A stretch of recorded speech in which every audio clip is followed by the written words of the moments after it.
Hello everyone and welcome to Unlocking Science. Our goal is to glorify God by studying and unlocking the secrets of His amazing creation.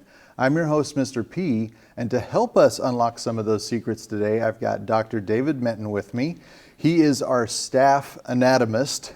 He's served as an anatomist training medical professionals for decades, and he's going to be teaching us about our circulatory system.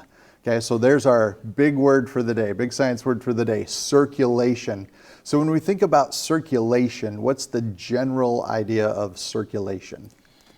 Well, for years ago, people didn't realize that blood circulated. They thought it just went from the heart out and got lost out there. But it was eventually discovered that blood circulates. It's in a loop. It goes from the heart way out to your big toe or wherever it's going, goes through some little tiny vessels called capillaries, and then it comes back to the heart again. And this just keeps circling. So circuit, circle, all those words are related to that concept of circulation. Now this topic is also covered in this video series called Body of Evidence. Dr. Menton does these things in more detail. There's study guides and things to go along this. Great resource for either homeschooling families or supporting and supplementing public school education. Great things for kids to be learning about their bodies and how those things work. Okay, so another word that you're going to be talking about today that's very closely related to this, we've got a 2-for-1 today. The circulatory system is involving two basic parts of our body. We've talked about in another episode the cardiac system. That's basically our heart, and there we've got a big model of the heart over here. And the other part is the veins. And so when we put those things together in scientific terms, we get cardiovascular. So two big science words of the day today. And why don't you go ahead and start sharing about that system and how all these pieces work together? It's pretty hard to talk about one without the other. Without the heart, you wouldn't need blood vessels. Without the blood vessels, of course, the heart really wouldn't get the job of circulation done. By the way, when we mentioned that our blood circulates, you might wonder how long does it take to make a round. It makes a round about 3 times every minute. So blood is really moving through those vessels, and you may wonder, well, how long are the vessels of our body? Well, no red blood cell has to follow all of the vessels. It only follows the vessel that it's going to supply. So it may be going to the toe or the liver, wherever. But if you could take all the blood vessels in your body and sort of put them all end to end, just say, how long is the whole collection of blood vessels? It would be about 60,000 miles long. Wow, that is I've never run that far. I've never walked that far.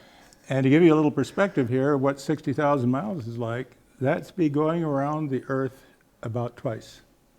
So if you could take all the vessels out of your body, put them end for end. That'd be quite a job. That would be a job. It's a theoretical thing. Yes. But to give you an idea of the length of the collective length of all the vessels, and as they say, no single red blood cell has to make that whole trip every time. They're each going to different areas. They're going to different areas. Mm-hmm. How much blood do we have in our body? Well, in our system, about 6 quarts. 6 quarts of blood. So think of it, 6 quarts are just coursing around in a circulatory system. And we're going to talk about the blood vessels that are involved. First of all, I think we ought to be all thankful, offer a prayer of thanks to the Lord, that the Lord did not give us Tygon tubing for blood vessels. Yes. What would be the problem if our blood vessels were made out of this plastic material? When I squeeze this hose, I can hardly get it to deform. There's almost no stretch. We could put this under pressure and it would hold all the pressure of our garden hose or anything else. So this tube is perfectly okay to conduct fluid from one area to another. But in the case of our circulatory system, we need a couple of extra features that this tube doesn't have. One, we need a wall that is stretchy. Has to be able to stretch, because when our heart pumps, we have all that pressure coming out of the heart. And if the vessel leaving our heart were this type of material, the pressure would go up sky high, because there's no give. There's no flex. There's no in those stretch. walls. Yeah. Mm-hmm. And then when our heart was resting, we call it systole when it's contracting, we'd have very, very high systole And then when the heart wasn't pumping briefly, in what we call diastole, the pressure dropped down to almost nothing. Yeah, and that would create lots of issues. Oh, that would blow out blood vessels and do all sorts of terrible things. So our blood vessels are stretchy. And they not only have to be stretchy like a piece of rubber, that stretch needs to be controlled so it can be less stretchy, more stretchy. And that involves, in addition to special muscles or elastic material in the wall of the blood vessel, and we call it elastic material, which is a good name for it. It's elastic tissue. In addition is a muscle. Now there's three kinds of muscle in our body. Cardiac muscle, only found in the heart. There's skeletal muscle attached to our bones of our body that we move around with. And then there's smooth muscle in the intestines, in the uterus, things over which we normally don't have control. And in the wall of almost all vessels that have any size to them, we have a certain amount of smooth muscle. So those vessels can control their diameter by how much those smooth muscles contract, and we're not in charge of that. Yeah. The Lord knew better than to say, I'm going to put you in charge of what the diameter is. I have not stopped today and said, this vessel please contract and this vessel please dilate. Our body regulates those things automatically. So that's part of our autonomic nervous system. Right. And another advantage of smooth muscle is, unlike our arm, I mean, if I did nothing but hold this out here, what do you figure, 20 minutes and I'd have to put it down. I couldn't hold it anymore. Skeletal muscle is very good at doing this, you see. But skeletal muscle is not good at holding something all day long under tension. It fatigues. So smooth muscle in the walls of our blood vessels do not fatigue. They can squeeze all day without getting tired. They're not under our control, so we don't have to think about it. We have a special nervous system, as you say, autonomic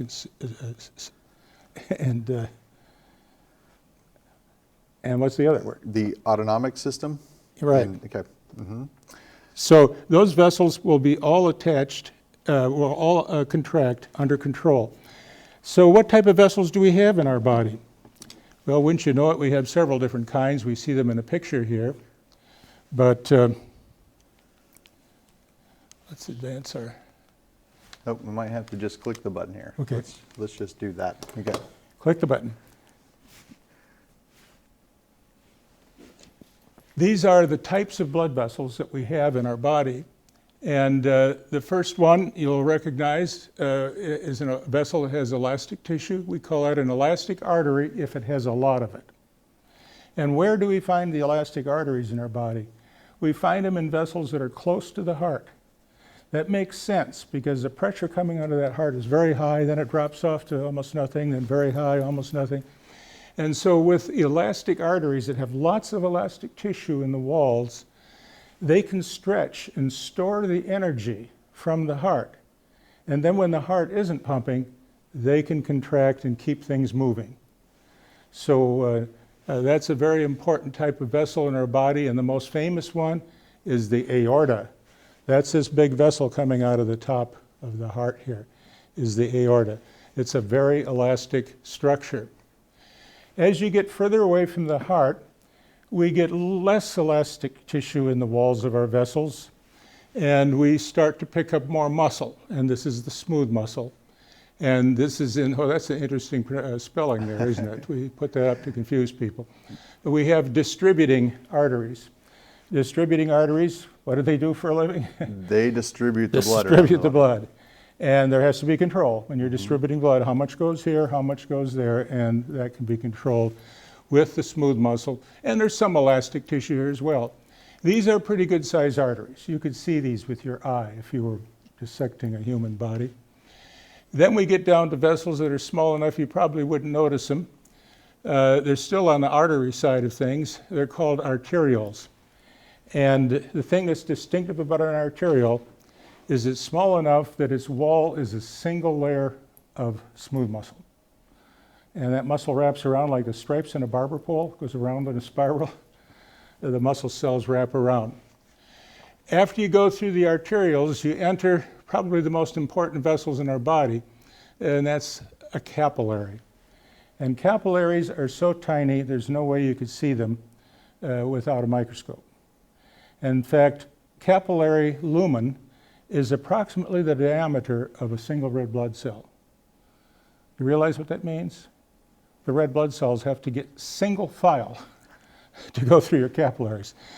They're in rows, sort of like stacked coins called rouleaus. I was And thinking this flies through. stacked donuts. Sounds a lot more fun. to me. Right, stacked donuts would be a good way to do it.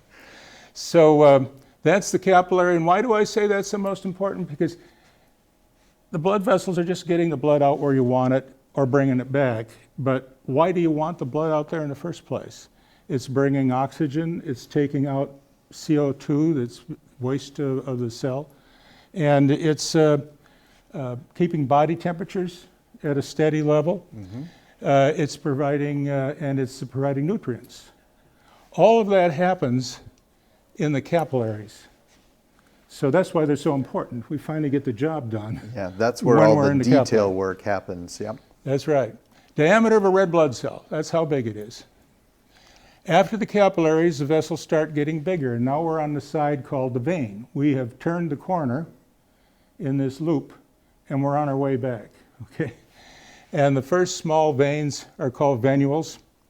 Actually, there's another group called postcapillary venules, but we skipped over those. Venules are thin-walled, but a fairly large diameter. And finally, you get to veins, and veins are usually bigger in diameter than a artery that runs with them, and the valves and the veins may have valves. Think about it. You've got a heart to get the blood out there, right? Now that you've got it out there, the blood pressure's dropped down to almost nothing as you get into these little tiny capillaries. Blood pressure keeps going down and down and down till it's almost zero. How do you plan on getting back home again? Well, wouldn't you need a pump down in your feet to send the blood back up? Yeah, you would think it'd have to be some kind of heart out there to send you back. So we've got hearts in our toes, right? But we don't have a heart out there. We don't have a heart in our It's toes. almost like being kicked out of the car and being told, find your own way home. Well, they're going to find a way home because they're inside of veins, but what gets them back? Basically, the muscular contractions of your muscles of your body. And you might think, well, I have veins going down into my legs. When muscles of my legs contract, that'll squeeze these vessels and the blood will come up, but when the muscles relax, the blood will go right back down to my feet again. Well, the veins have valves if they're in the lower part of the body. Again, below the diaphragm, the veins have valves. So every time there's any squeeze in the blood vessel, so if I could squeeze this tube, the blood would go up the tube, but it might want to come back down again, but there's a little vein that only allows one-way, or valve, that allows one-way travel. That's what a valve is. It lets you go one way. Not So the in a mechanical plumbing system, we'd call that a check valve. It lets Right. the water flow one way, but then stops it come from going back. back the other way. So our veins, especially in our legs and a little bit in our arms, have these check valves that stop those That's things right. from flowing backward. Other blood vessels are just gravity. Yep. They can feed back. Remember, we have blood going into our heart from the bottom and from the top in what's called the inferior vena cava, superior vena cava. Here it is right here in the heart. Bottom is down there, the top is up here. So everything coming in from our legs comes in through this portal, and everything Right. coming down from about our diaphragm up from your shoulders and your head comes down through these two trunks into this the right heart. atrium of the heart. And then the heart will contract. When it contracts, the blood pressure will be high. Not as high as it would be if we had Tygon tubing or this hard tubing, but it'll go up to about 120 millimeters of mercury pressure. And when it's not contracting, the pressure doesn't go to zero, as you might guess if it's not contracting. If it will just drop to zero, it drops to about 70 to 80 millimeters of mercury. And normal blood pressure shouldn't be any higher than about 170 over 90. Okay, so let's stop right there and define a couple terms. You talk about blood pressure. So if you go to the doctor and they put something like this blood pressure cuff that we've got wrapped around Claude here, sometimes they'll have digital ones that'll squeeze you automatically. Other times the nurse will pump a little valve and then count your pulse as the pressure's falling and look at the rate of the pulse and the comparison of the pressures there. And there are two pressures. So the doctor might say, if you had a healthy blood pressure, it's somewhere around, there might be 110 over 80. Those values, two different values. So we've got a systolic pressure and a diastolic pressure. And that systolic pressure is which number? That would be the 120 or the higher number. Okay. So sys is going out, and the diastolic is coming back in. You know how you remember that? I'll give you a little trick. Systolic is the high pressure. How do you remember that that's the high pressure? Diastolic is the lower. Think of di and diastolic. The pressure dies. The pressure dies. So diastolic is a low pressure. And because there is elasticity in those vessels, it will not drop to near zero. Totally zero. Now, what would you expect would happen if we had a disease called hardening of the arteries that can occur? Now your arteries are starting to behave like this plastic tube. Okay, what would you expect on your pressures?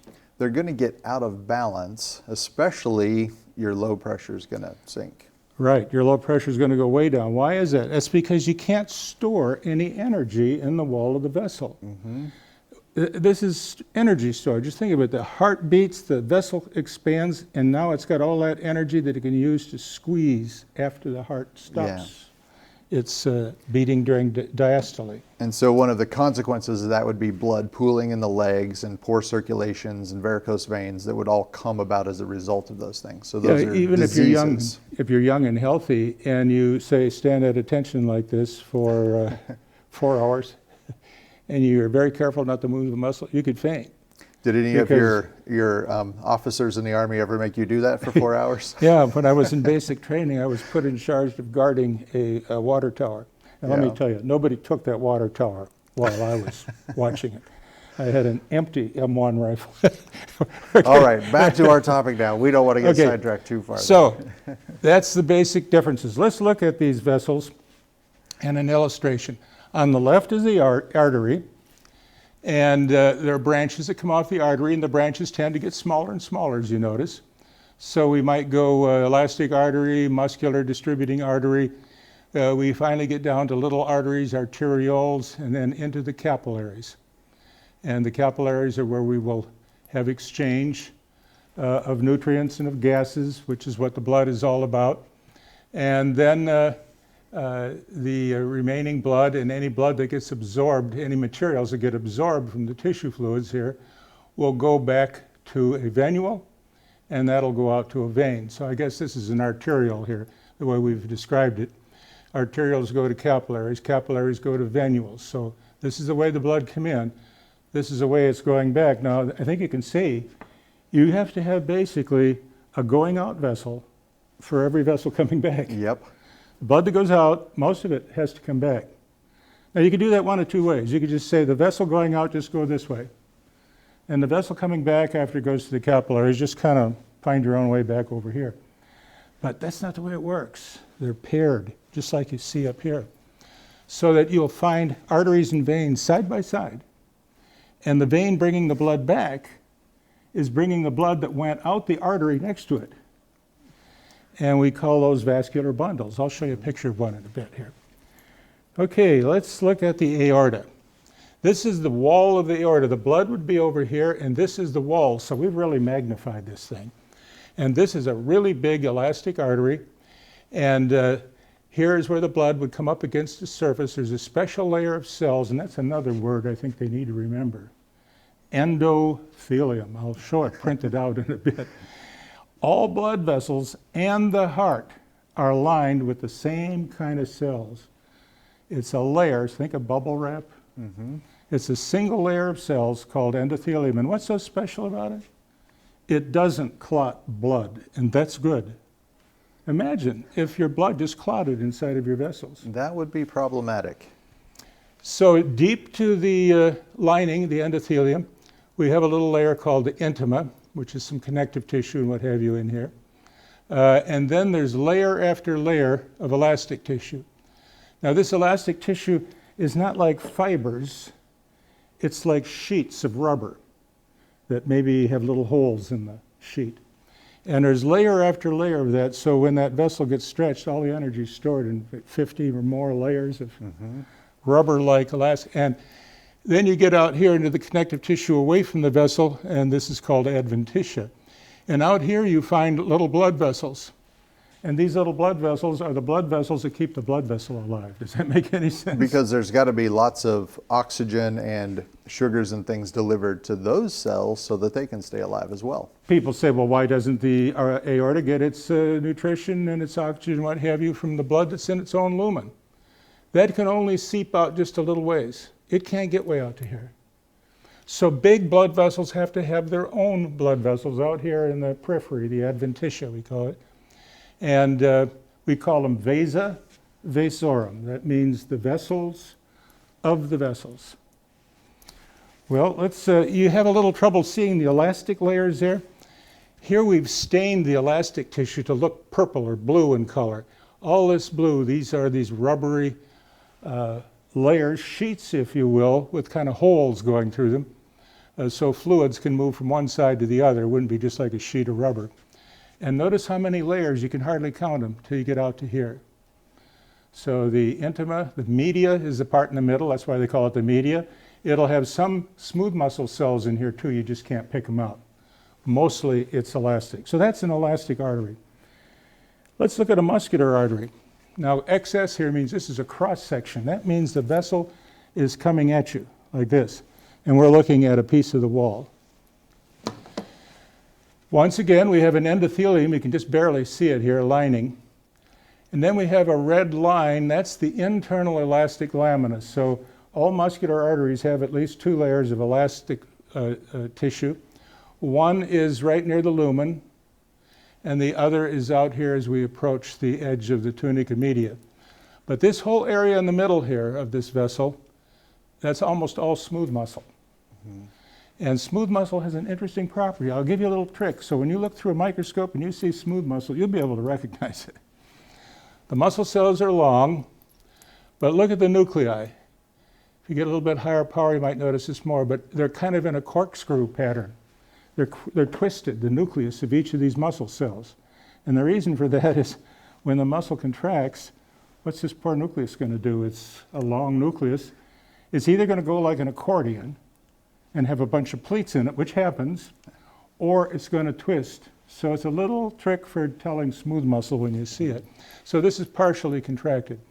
This can adjust the lumen when it distributes blood to the various parts of our body. We call it a muscular artery or distributing artery. Well, that's a cross section. What would it look like in longitudinal section? Now, you were looking at it cut this way. So we're looking at the wall running longitudinally, not cross-section. Does that make sense? And these little circles up here, you have to think in 3D now. These little circles are the individual smooth muscles, but now they're coming at you. And they spiral. So this muscle here might go part way around the whole vessel before it ends. And sometimes we happen to hit the nucleus, and sometimes the nucleus is not in that part of the cell. But that shows the muscular wall in what we call the tunica media, the middle part of a relatively small muscular artery. And the endothelium is hard to see up on the surface. Let's try another. We got another one up here already. Now this is a low power view of a muscular artery, but it's been stained for its elastic tissue, just to show you there is elastic tissue in there, and it's in 2 layers. Right near the lumen is a layer of elastic tissue, and notice it's a sheet. As we go out of the plane of section, you can see it's a wrinkled sheet, just like a sheet of rubber in here. And then there's another layer of elastic material right at the edge of the tunica media, and in the middle, that's muscle. So here the muscle cells are coming at you, they're going around like this. And as we get over here, you can see them on the surface going past. So plane of section is always a problem. So that's the kind of muscle or vessel that'll be distributing blood through a good part of our body. Let's look at the next one. We're going to crank up the power now very high. This is one red blood cell. And you couldn't see that with your eye. You would need a microscope. I told you about the endothelium, E-N-D-O-T-H-E-L-I-U-M. Well, this is the endothelium. You can see the nuclei. And the cell itself is very thin. You can almost not see the cell. And that's the lining of the blood vessel. And why is that important? Endothelium will not clot the blood. If you get damage to this blood vessel, to the wall, say a piece is cut out right here, when the blood is exposed to something other than endothelium, which means anything behind the elastic tissue, the muscle, your vessel knows things are not right. It's like getting a nail puncture in your tire. Mm-hmm. You want to plug the puncture, pump it up, keep it going. So we get a clot right there where the damage occurs. So isn't it neat? The endothelial cells don't clot blood, but as soon as anything pushes them aside and we face any other kind of tissue, we get blood clotting. That's pretty handy because we'd be in trouble if that weren't the case. Oh my, hard to think about. And notice this is a very thin-walled, small muscular artery. There's only about 2 or 3 layers of smooth muscle here. And then this is the elastic lamina right here. All right, we are going to kind of have to move to our model now and Okay. start talking about the flow a little bit. We've only got a few minutes left in the show, so let's bring that up here and take a look. When the blood leaves the heart, There you go. it has some important places to go. One of the most important places it has to go after it leaves the heart is these vessels in the neck. They're red, so you know they're arteries, and they're called the jugular. Jugular. Mm-hmm. The jugular vein and the carotid artery. So here's the jugular vein going up into the head and the carotid artery going up into the head. Both of these vessels branch when they get up here a ways, and they form a superficial and a deep vessel. The superficial branch of the carotid artery goes up and supplies the outside of the skull under the skin, and the deep one covers your jaw and takes care of things in that area. Same for the mandibular, or the vein. It is going to provide blood the same as this. So the deep vessel supplies the brain. Superficial vessel will split into 2 vessels, one covering the skin, one covering the mandible. So that's very important to get blood to the brain. That's got to be a high priority. But notice that the vessels also branch and go out into the arms here. And we can probably see this better on our other model. Let's pick this one up. Get it back here, I can get a peek too. Okay. We have arteries coming off the heart that after going up into the skull, here you can see the superficial branch of the carotid artery and the jugular vein, one covering the skull, the other covering the mandibular area. So temporal arteries, mandibular arteries. And then other branches continue out into the arms. And we call these the brachial arteries. That's really another name for the arms. So brachial artery goes out both sides. And notice when it gets down here, it splits. And here we name the arteries after the bones they're closest to, the radial artery and the ulnar artery. So our radius is on the outside arm out here, ulna on the inside. And you can see that it comes down, and look what it does. It makes an arch. And then you see all the vessels coming off the arch. Here's the genius of that Palmar Arch you're looking at. You could stop this vessel here, and all of these vessels would still get blood. You could stop it over here, and they would all get blood. You could stop it here. You see these arches. Look, down on the foot, same thing. You have a vascular arch, and the arch has radiating blood vessels coming off from it, and anything that would occlude or stop up any part of this vessel will not interfere with circulation. Mm-hmm. The aorta makes a sharp bend here, and then it descends, and it goes through a hole in our diaphragm.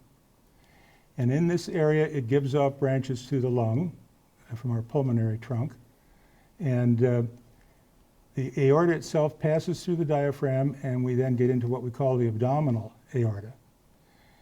Notice it branches and goes into the legs. Just as we had 2 vessels going into the arms, we have 2 vessels. These are called the iliac vessels. And here is called common iliac. And that branches itself to form a deep and a more superficial vessel. And when the vessel gets down here, it's called the femoral artery. Because it runs alongside the femur. Runs alongside the femur. When it gets down here, we're going to run into the tibia and the fibula. The vessel becomes named for the tibia, and we have an anterior and a posterior tibial artery. So those are the vessels going down into the leg. Of course, there are many fine branches. And these are the veins that you were talking about that would need that muscular contraction and those valves in them to help keep all of those things. For the most part, the veins follow the arteries. Mm-hmm. So you have an artery and a vein. All the blood you see in this vein right here would be blood that went out in this artery here. Yeah. So if we think about back up here inside the head, if you wanted to feel your heartbeat, your pulse, you would put your finger on the inside of your neck, right along here, and hold still. And you can feel the pulsing of your heart right there in that carotid artery. And then we'd come out here, and you can do it on the outside of your Right here at the wrist base of the same wrist. way. And that's on the radial artery out there. You can also pick up pulse on the ankle down Yes. here. Mm-hmm. And even in this region up in here, you can pick Yep. up pulse. All right, so those are some amazing ways God has designed our body. All of these things couldn't have happened by chance. These all have to be working together in amazing, intricate ways. And we hope you've learned something about the way your body works and that you can use that to glorify God. And until we meet next time, get out and explore God's amazing creation.